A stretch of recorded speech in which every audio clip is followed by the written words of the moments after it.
Film dibuka dengan memperkenalkan karakter utama yang bernama Yoon Ji-woo, yang di perjalanannya menuju sekolah, secara tiba-tiba didatangi oleh polisi yang meminta ayah Ji-woo untuk segera menyerahkan diri.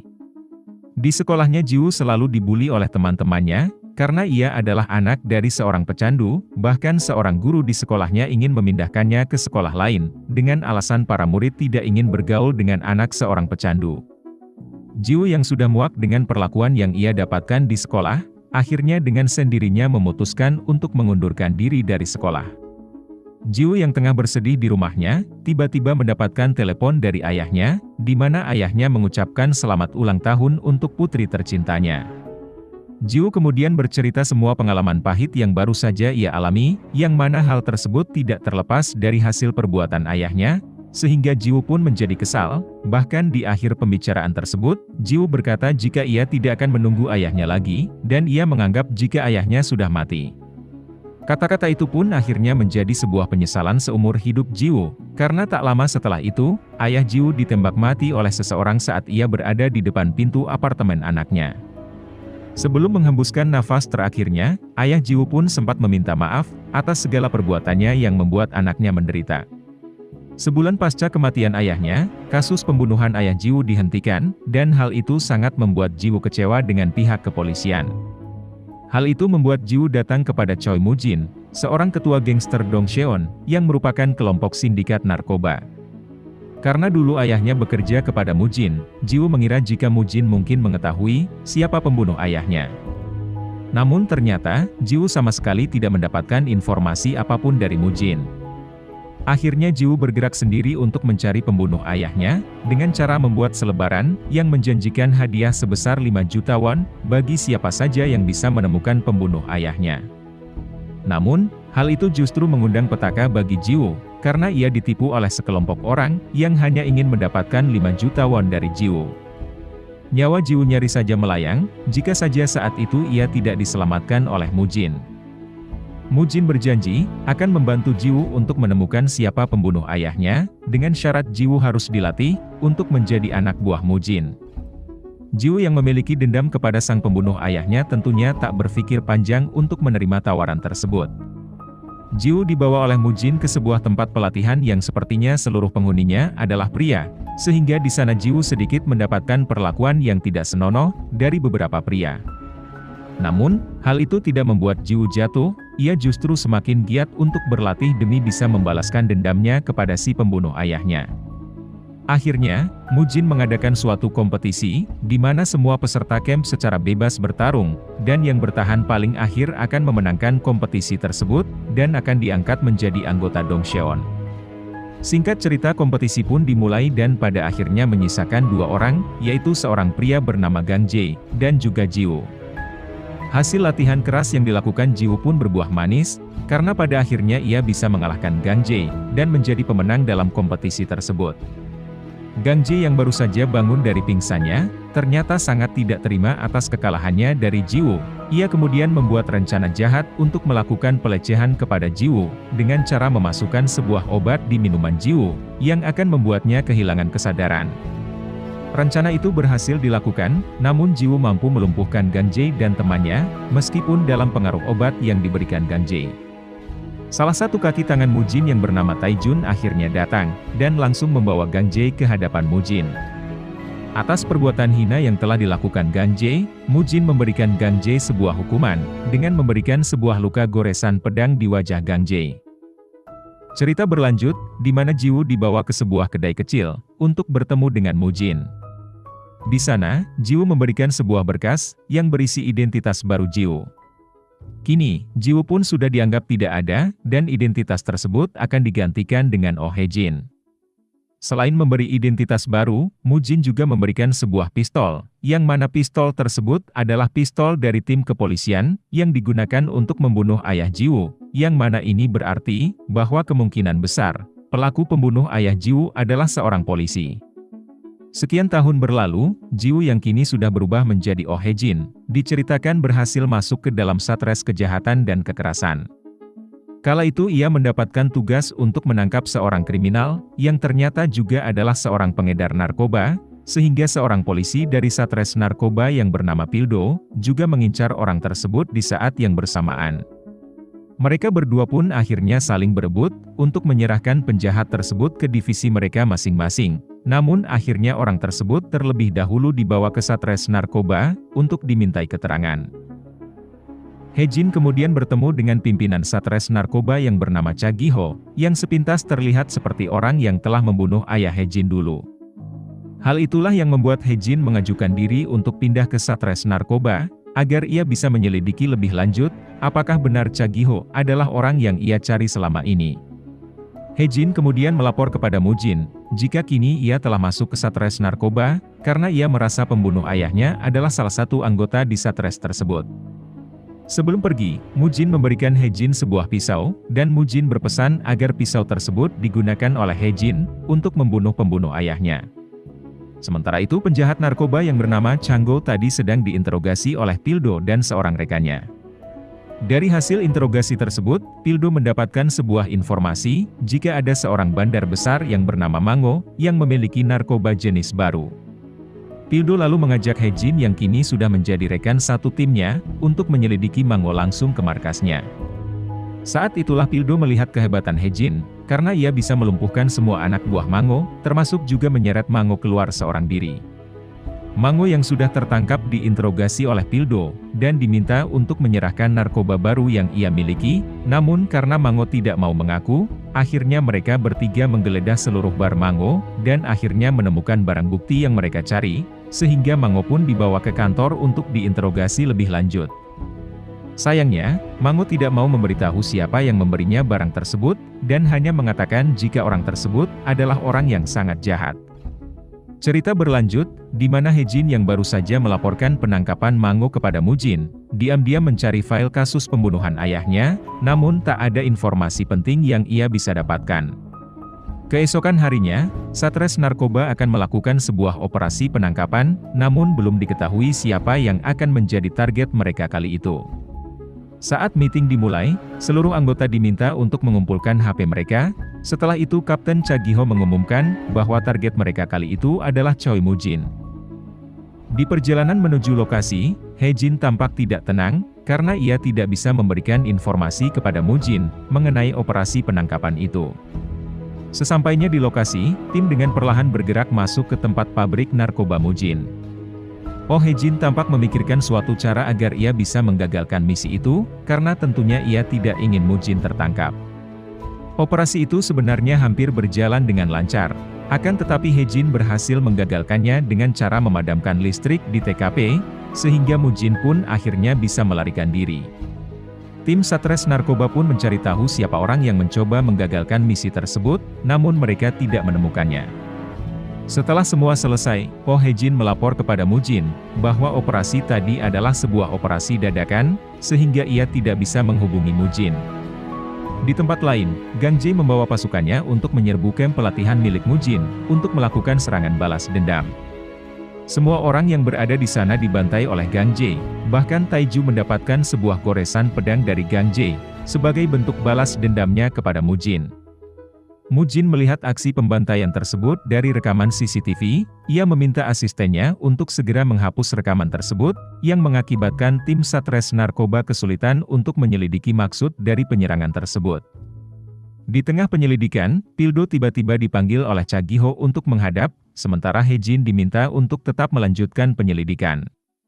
Akhirnya, tim Satres Narkoba mendapatkan sebuah rekaman, yang memperlihatkan pemimpin pelaku penyerangan, yang tidak lain adalah Gang Jae. Kapten Cha mengetahui, jika Gang Jae adalah mantan anggota Dongcheon, sehingga ia mengambil kesimpulan bahwa serangan tersebut adalah sebuah serangan balas dendam. Kapten Cha kemudian berencana untuk memanfaatkan pertikaian tersebut untuk membuat Mujin lengah, dan menemukan titik lemah Mujin, sehingga pada akhirnya Mujin bisa tertangkap. Selain itu, ternyata Kapten Cha sepertinya mulai menyadari jika ada seorang mata-mata di dalam timnya, yang menjadi penyebab selalu gagalnya rencana yang ia buat belakangan ini. Kapten Cha mulai mencurigai Oh Hejin, karena semenjak kedatangannya lah rencana Kapten Cha sering gagal, sehingga ia meminta Pildo untuk lebih mengawasi pergerakan Hejin. Di tempat berbeda, Oh Hye-jin yang sedang mengawasi pergerakan Mango terkejut karena Pildo tiba-tiba datang kepadanya. Mereka berdua kemudian melanjutkan pengintaian, dan akhirnya Mango pun bertemu dengan seseorang, yang ternyata itu adalah Gang Jae. Ternyata, keberadaan mereka berdua telah diketahui oleh Gang Jae. Gang Jae pun langsung memerintahkan pasukannya untuk menangkap mereka berdua, dan hal itu berhasil dilakukan. Gang Jae menjadikan Hye-jin sebagai tawanannya, dan ia memancing Mu-jin untuk datang, dengan cara mengirim foto Hye-jin. Dengan kondisi yang buruk, pasca terlibat perkelahian di suatu kedai, Mu-jin langsung bergegas pergi untuk menyelamatkan Hye-jin. Nyawa Hye-jin dan Pildo nyaris saja melayang apabila saat itu Mu-jin tidak datang tepat waktu. Hye-jin yang terluka berat segera dilarikan ke rumah sakit, dan ketika ia sudah sadar di sana sudah ada Pildo yang menemaninya. Di sanalah akhirnya Pildo bercerita bahwa ia sebenarnya memiliki sebuah misi khusus, yang melatar belakangi bergabungnya ia dengan tim Satres Narkoba. Sejak hari itu Hye-jin dan Pildo menjadi semakin dekat, namun kedekatan itu sangat tidak disukai oleh Taiju, sehingga ia pun melaporkan hal itu kepada Mu-jin. Mu-jin akhirnya mengambil sebuah keputusan untuk menghentikan penyamaran yang dilakukan Hye-jin, karena Mu-jin merasa bahwa penyamaran tersebut sepertinya sudah mulai diketahui oleh Kapten Cha. Meskipun Mu-jin telah menyiapkan segalanya, Hye-jin tidak mau melakukan perintah Mu-jin, karena misi utamanya tentu saja gagal jika ia keluar dari Satres Narkoba. Hye-jin pun tetap melakukan misinya untuk menemukan Gang Jae. Dengan cara bertemu dengan Mango, disitulah Mango mengungkapkan jika Gang Jae akan segera pergi ke luar negeri melalui pelabuhan, kemudian Hye-jin menginformasikan hal tersebut kepada Mu-jin. Ternyata, itu hanyalah jebakan yang dibuat Gang Jae. Karena ia juga menginformasikan rencananya, dan memberitahu Kapten Cha jika Mu-jin juga akan datang ke pelabuhan. Akhirnya semua berjalan sesuai dengan rencana Gang Jae, di mana tiga pihak berkumpul di pelabuhan. Pertikaian antara pasukan Mu-jin dan Gang Jae pun tidak terelakkan, Mu-jin dan Gang Jae pun akhirnya berduel pisau, yang akhirnya membuat Mu-jin tersudut. Hye-jin kemudian datang menodongkan pistolnya kepada Gang Jae, disusul kemudian Pildo yang datang dari belakang Hye-jin. Gang Jae yang tersudut berkata jika ia akan menyerahkan diri kepada tim Satres Narkoba, dan akan membuka identitas Hye-jin yang sebenarnya, dan karena itulah Hye-jin yang tak ingin itu terjadi dengan cepat menembak Gang Jae, agar identitasnya tidak terbongkar. Kematian Gang Jae justru membuat Hye-jin menjadi trauma, dan membuatnya stres, namun beruntung Pildo bisa menemani Hye-jin, di masa-masa sulitnya tersebut.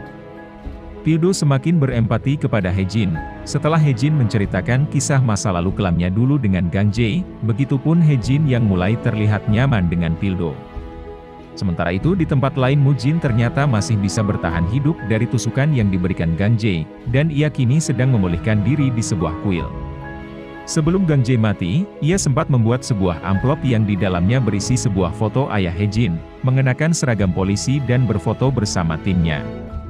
Hye-jin yang tidak tahu jika ayahnya adalah seorang perwira, lantas pergi kepada Mu-jin untuk mengkonfirmasi kebenaran tersebut.